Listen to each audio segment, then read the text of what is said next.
Komið sæl og velkomin í Ísland í dag. Tveir megaflottir gæjar, landsþekktir, fóru í hárígræðslu fyrir nokkrum mánuðum og við ætlum að sjá hvernig þeir eru í dag. Hinnir þjóðþekktu og flottu gæjar, athafnamaðurinn Einar Bárðarson og Baldur Rafn Gylfason hárgreiðslumeistari fóru fyrir nokkrum mánuðum til Istanbúl í Tyrklandi í hárígræðslu og eru alveg í skýjunum yfir árangrinum. En þeir kynntust þessu í gegnum tyrkneskan vin sem sagði þeim frá þessari læknastofu í Istanbúl. Og nú eru þeir farnir að hjálpa mönnum og líka konum og fara með þeim í svona ferðir, í svona millifærslu eins og Baldur kallar þetta. Strákar, segiði mér núna hvernig þið voruð áður og hvað búið að gerast síðan þið fóruð í þessa aðgerð? Já, við vorum nú svipað hressir sko. Já. En Karakterinn hefur ekki breyst? Já, hann hefur ekkert breyst og hann hefur greinilega ekki verið staðsettur hér sko allavega. Nei, það var, ég var með svona fjölskyldukollvik og hafði ekki hugsað mér að gera neitt í því, ég bara, þetta er bara svona og það lá svona hérna upp og fremsta línan hér var aðeins ofar. Þannig að það sem þú sérð hérna sem er svona aðeins strjálla heldur en kannski restina af hárinu á mér, það eru nýgræðlingar. Og ég nota og vinn mikið með garðyrkjuna því ég er á garðyrkjufólki, þannig að þetta er svona, þetta er ræktinn hjá mér. Það er svoleiðis. En það er svo sem eins og mér sko, að það var ekkert á planinu sko að setja í þetta, færa hár á milli staða, en sko í 10 ár hef ég verið að spá í þessu. Stúdera þetta og svona alltaf að því að maður á stundum góða vini sem á ákveðnum tímapunkti svona leyfa sér það að stríða manni kannski aðeins á einhverju sem að maður er lítill í sig með. Er það ekki á maður ekki alltaf einhverja þannig? Og þá sem sagt svona, en hjá mér var farið að svona vanta aðeins hérna uppi kollinum og komið svona hreiður. Allt í góðu því ég átti mitt dry shampoo brúnett sem ég gat spreyjað í þetta eins og falið. Já, þannig þú setti lit í það. Já, svona þurr shampoo sem ég spreyjaði bara í og Einar hefur nú prófað og margir redda sér með. Og svo sem sagt hélt ég vildi bara hérna, sem sagt oná. En hann vildi bæta bæði hérna í kollvikinn sem voru aðeins búin að hækka. Mér fannst það ekki að því maður sér sig bara eins og maður sér sig. Og svo bætti hann líka svona hérna með því hann sagði þannig þetta að byrja að þynnast og til að þetta matsi allt saman, þá setjum við aðeins upp hérna þannig að þú endist lengur, hvernig sem hann orðaði það. Og segið okkur, hvernig er þetta gert? Þetta eru ykkar hár sem eru færð til á höfðinu? Já, aðgerðin byrjar í raun og veru á því að þú liggur á andlitinu og þá er tekið hérna úr þessu svæði hérna sem að Baldur á nú betur með að útskýra af hverju lifir lengst af hári á öllum karlmönnum. Í hnakkanum. Já, en þá eru þessir hársekkir teknir hérðan og færðir hingað yfir. En fyrst er allt prógrammið þannig að þú liggur og það er verið að taka úr. Svo liði einhverju 3 tímar eða eitthvað og við erum hann í sikkur herbygginu en það svona heyrist á milli og þetta og allt mjög. Og við gáttum hans alveg ógeðslega gaman að þessu, þrátt fyrir að vera náttúrulega í bullandi aðgerð. Svo kemur doktorinn inn til okkar og segir, já, herðu, nú erum við, á ensku náttúrulega, nú erum við búnir nú skulum við fá okkur hádegismat. Og við bara svo náttúrulega bara, hádegismat, svo fórum við bara í lunch og svo bara snúum við tilbaka og þá vorum við snýrið við og þá fara þær að setja græðlingana hérna í sko. Þannig að það er svona, og allt í allt tók þetta alveg rúma 8 tíma. Já, 10 tíma hjá mér. Þú varst farin að sprikla þarna í kringum mig. Já, ég var farin að stríða mér aðeins þegar við vorum að klára. En sko þeir taka hérna hliðunum og aftast og þar erum við bara með þéttast og mest og eins og þynnist hjá karlmönnum overall ef það þynnist, þá er það einhvers staðar á þessu svæði. Þannig að það er tekið úr og fært upp, þess vegna segjum við nú oft sko, þetta er hártilfærsla, að við erum að færa hársekkina til þangað sem við viljum fá þá, sem er algjörlega magnað. Ég meina áður fyrr og þegar ég fór fyrst að skoða þetta, þá var verið að svona hálfpartinn að skera svona ræmur og setja þær hérna. Þú veist, það var verið að færa heilu húð og hári á rétt. Og alls konar. Og fyrir það, þau munið örugglega eftir einhverjum sem að voru með svona, maður kallaði þetta blómapotta.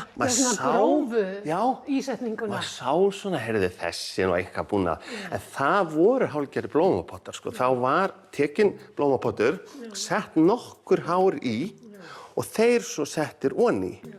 Gallinn við það að þetta óx ekki eins og gerir núna, þannig að þegar þú kannski ákast allt í henni, heyrðu, nú ætla ég að raka mér hárið, nú bara langar með það. Þá sástu alltaf punktana, það var ekki hægt að taka það úr. Nú þetta bara orðið svo tæknilegt, nú þetta bara svo gras, fræ. Enda veistu, það ekki hægt að sjá á ykkur, annað en þetta sé bara þið hafi verið alltaf með þetta hár svona. Fannst mér það mjög áhugavert líka þegar Baldur kláraði fyrr að því það var fært minna hjá honum en þannig hann var kominn yfir og stóð yfir mér þegar mannskapurinn var að klára hjá mér og þá var hann að segja einmitt Baldri og útskýra því hann er náttúrulega hár professional meðan ég er bara einhver frá Selfossi og þá sem sagt þegar það var verið að setja hér í og hérna síðan að þá þurfti þá segir hann sko við förum eftir hárlínunni það að segja þetta ekki sett bara beint niður og vex og beint upp í loftið, heldur, í hvirflinum ef þeir eru með sveipi þá var það sett í straumi við annað hár, þannig að þegar maður kemur úr sturtu í framtíðinni þá stendur ekki bara eitthvað hérna beint upp í loftið, heldur það liggur þá eins og restin af hárinu.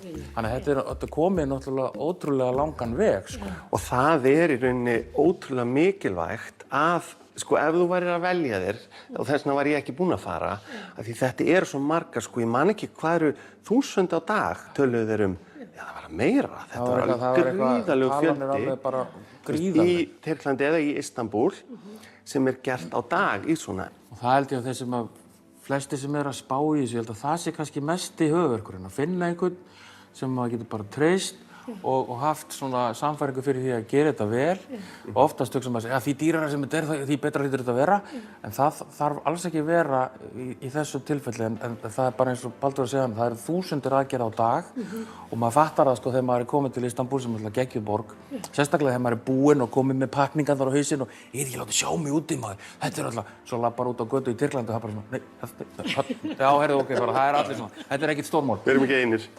og hérna það var ekki eiginlega fyrir á flugvellinum í Frankfurt sem að fólk voru svona hvað mennirnir með á hausnum? En þá maður alveg búinn að venjast sko, maður miklaði þetta svolítið fyrir sér sko það heimferðina að því það hafa margir séð flugvélamyndirnar þar sem menn frá Tyrklandi allir eru með eitthvað hérna hausinn sko svo þetta bara ekkert mál sko og það náttúrulega það sem við erum að gera í okkar sem við vitum ekkert alveg hvað við erum að gera við erum númer 1 að hjálpa mönnum sko ef þeir vilja þetta hægt með konur líka, það annað umtal, samtal en sko við erum í rauninni bara að opna þessa umræðu að þetta ekkert mál sko en þó ég sé í þessum bransa þá hefur svona verið að stelast að skoða þannig að það svo mismunandi þess vegna bara gott að fá þessa umræðu sem við erum að reyna svona í gang. En þetta svo vel gert og þetta svo flott á ykkur en segið mér hvernig þetta með konurnar? Eruð þið bjóðið þið að fara með konur líka? Sko, við erum í rauninni að byrja svona á því sem við þekkjum og í rauninni kunnum.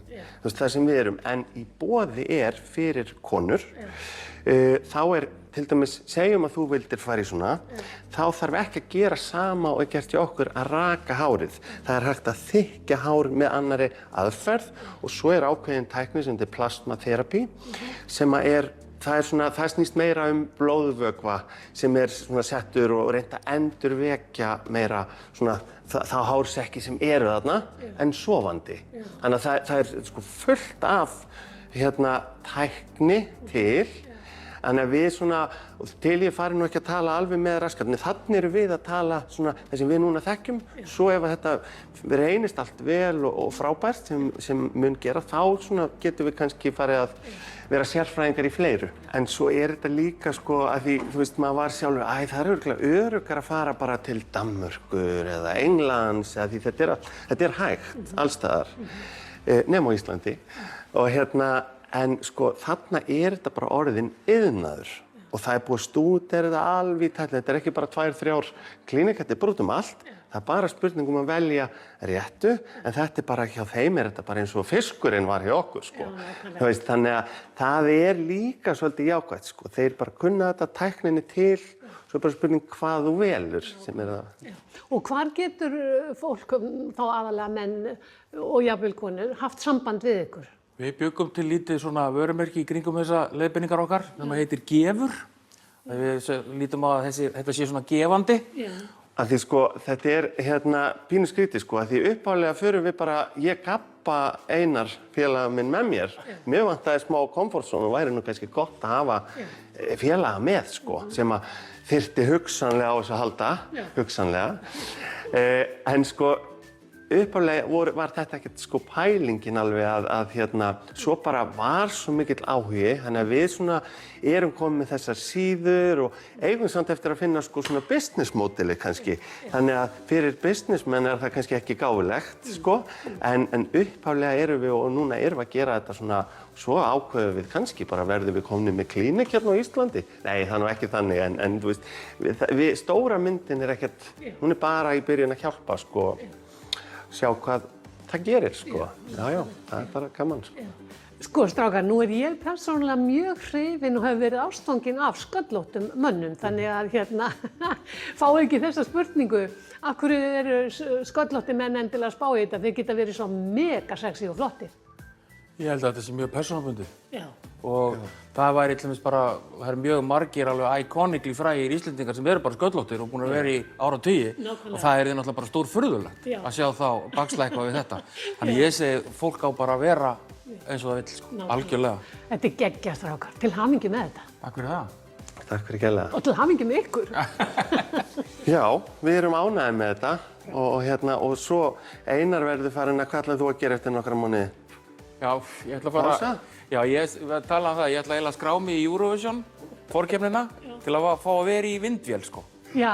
Ég á eftir að semja lag, en ég finn út af því, en bara að vera í vindvélni og þú veist, vera svona svolítið flottur. Og með hárið flaksandi. Já. Ég kem túperaður alveg aftan, sko, með stóra hárið. Með hárlakið. Já. Það verður geggjað. Þetta geggjað. Og þá verður Ísland í dag ekki lengra að þessu sinni. Verið þið sæl.